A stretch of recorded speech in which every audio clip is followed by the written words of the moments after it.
እና አባ ሜልኪ በዓቴ አልወጣም ብሎ ካለበት ገዳም በዓት አለው። ገዳም ሙሉ ገዳም ነው። በዓት ማለት ደግሞ ቅዱሳን የሚኖሩባት ዋሻ ከሆነች ዋሻ ናት። ጎጆም ከሆነች ጎጆ ናት።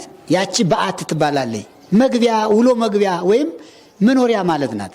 በዓት ማለት በዓት ተገባ ብሎ መግቢያ ማለት ነው። መኖሪያ ናት።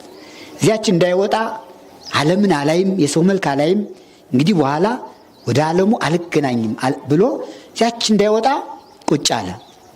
ዘግቶ ቁጭ አለ። ሰው እንዳያይ። ከሰው ጋር ሰው ሲገናኝ ብዙ ችግር ስላለው ማለት ነው። ቅዱሳን ብዙ ጊዜ ከሰው የሚለዩ እግዚአብሔር ጋር ለመገናኘት ብለው ነው። ይችን አጽንዖ በዓት ሰይጣን ለማፍረስ ያላደረገው ጥረት የለም። ሮም በሚባለው ሀገረ ገዢ ንጉሥ አለና የሮሙ ንጉሥ ልጅ ታመመች። ሰይጣን አደረባትና አስለፈለፋት። እሷ ላይ ያለው ሰይጣን ምን አለ መሰላችሁ?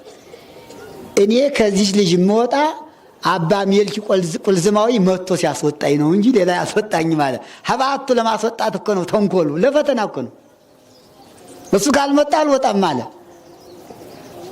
አባትየው ንጉሥ ነውና መቼስ እንግዲህ ልጄ እንዳትሞት ሄዳችሁ ባካችሁ ጥሩልኝ አላቸው።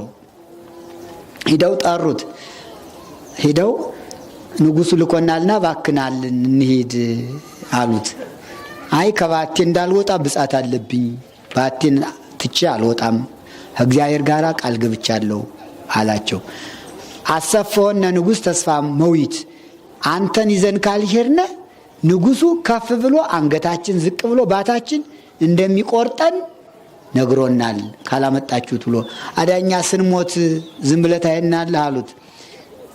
በስንት ወር ደረሳችሁ አላቸው። በ4 ወር አሉት። ሂዱ መጣለሁ አላቸው። እነሱ ሂደው በ4 ወር ደረሱ።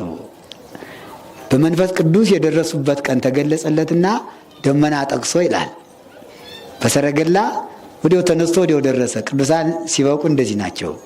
የ4 ወሩን መንገድ በደቂቃ ሂዶ ከበር ደረሰና መጥቻለሁ አላቸው።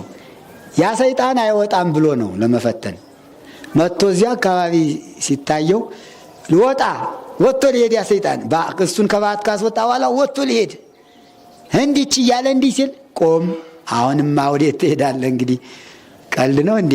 እኔን ከበዓት ያስወጥተህ ስመጣ ታምስ አላደርግ ነው ወጥተህ የምትሄድ? ለቀሃት ተመለስ፣ ቁም አለው። እሺ ቀጥ። ከዚያ በኋላ ሜልኪ ቁልዝማዊ ከቤት ገባ፣ ንጉሥ ጋር ተገናኘ። ያችን ብላቴና ጸሎቱን አድርጎ ፈወሳት። ሰይጣኑን ቆይ አትሄድም ብሎ በህዋው ላይ ሰቀለው። አጋንንትን ይገዟቸዋል። ቅዱሳን ሲበቁ ይገዟቸዋል። ወናሁ ዋውኩሙ ስልጣነ ከመትሂዱ ለባቃርብ ተዲዮ ኩሉ አይለ ጸላይ ይላል። እነሆ ስልጣን ሰጥቻቸዋለሁ አጋንንት እንድትገዟቸው እንድትሰለጥኑባቸው ይላል የሉቃስ ወንጌል ምዕራፍ 10። ዛላ ያስለፈለፈ 40 ቀን አቆየው።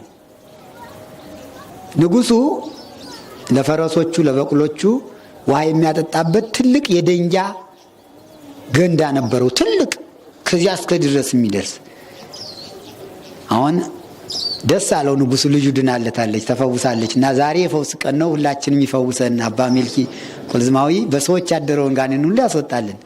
እዚያ በኋላ ሲሸኘው ይህን ገንዳ ላለሁበት ገዳም አገልግሎት እንዲውል ውሃ እንድንቀዳበት ስጠኛ አለው። እንዴ ደግሞ ለዚህ ለደንጃው ወደ ገንዳ ነው?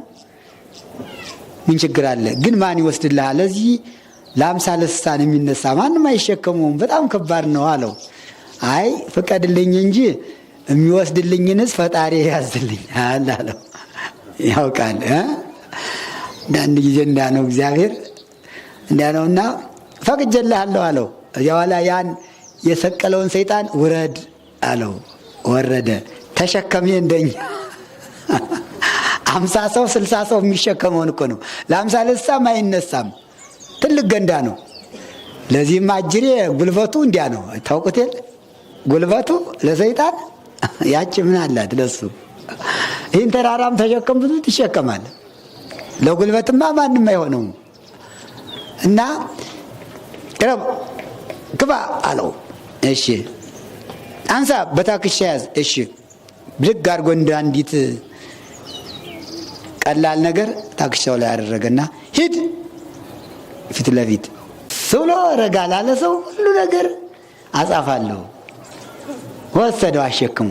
አባ ሜልኪስ የመጣ በደመና ነው። ሰይጣን ግን የሄደ ደንጋ ተሸክሞ አሸክሞ ገዛው።